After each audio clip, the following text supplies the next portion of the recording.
ప్రియమైన దేవుని పిల్లలారా, ప్రభు అయిన యేసుక్రీస్తు వారి పేరట ప్రతి ఒక్కరికి శుభాభివందనాలు తెలియజేస్తా ఉన్నాను.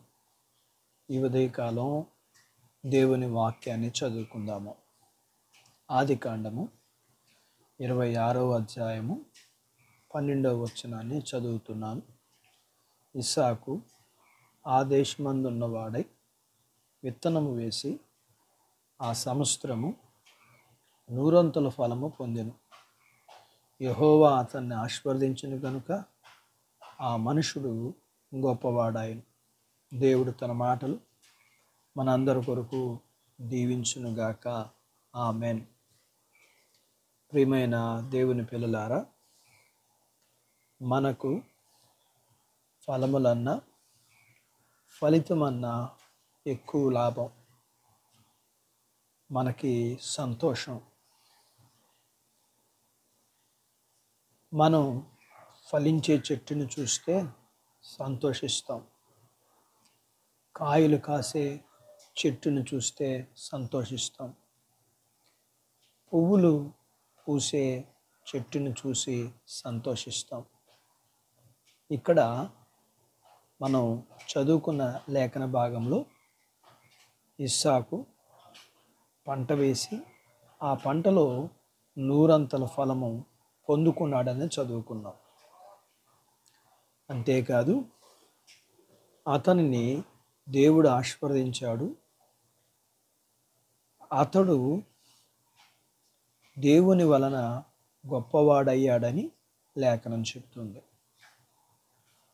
మరొక విషయం, ఇస్సాకు పంటలకు నూరంతల ఫలము అది ఏమైనా మంచి వర్షాకాలం కాదు. అలా అని బాగా వర్షాలు పడిన సమయం కూడా కాదు. అది కరువు కాలం, నీళ్లు దొరకని సమయం. అది చాలని నీళ్లు దొరికే సమయం. ఆ సమయంలో ఇస్సాకుకు దేవుడు నూరంతల ఫలం ఇచ్చాడు. దీనికి జవాబు ఒక్కటే, ఇస్సాకుకు దేవుడు తోడై ఉన్నాడు.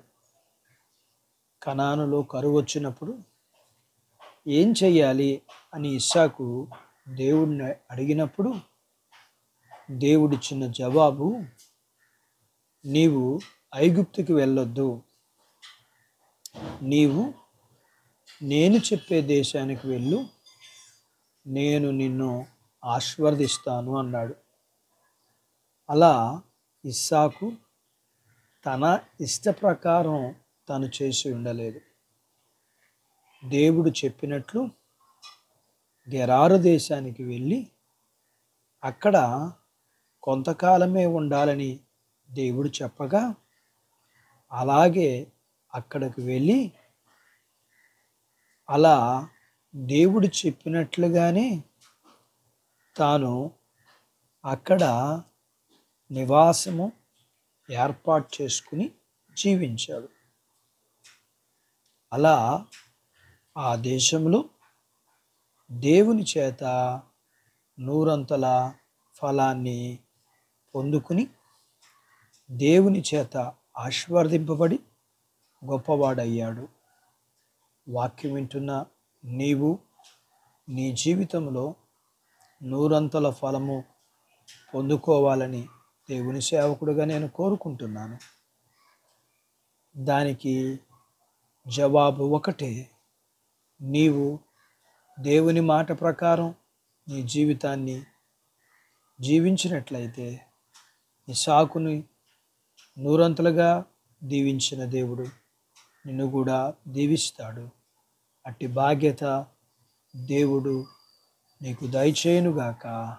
ఆమెన్. ప్రార్థించుకుందాం. మమ్మల్ని మిక్కిలిగా ప్రేమించిన మా ప్రియ పరలోకపు తండ్రి, మీ పరిశుద్ధ నామాన్ని బట్టి మీకు వందనాలు చెల్లిస్తూ ఈ ఉదయకాలం వాక్యం వింటున్న మీ పిల్లల కొరకు, వారి కుటుంబీకుల కొరకు ప్రార్థన చేస్తా ఉన్నాను. ఆ కుటుంబాల్లోని చిన్న బిడ్డలని, యవనస్తులను, వృద్ధులను, స్త్రీ పురుషులను జ్ఞాపకం చేసుకుని వారి చదువుల్లో, ఆరోగ్యాల్లో, ఉద్యోగాల్లో, వివాహాల్లో, గర్భఫలాలు మీరు అనుగ్రహించండి. నాయనా, మీ పిల్లల్ని అన్ని విషయాల్లో మీరు దీవించండి.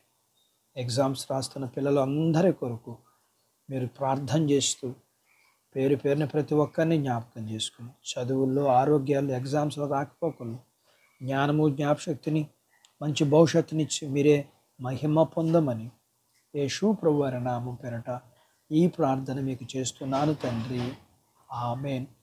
దేవుడు మిమ్మల్ని దీవించునుగాక. ఆమేన్.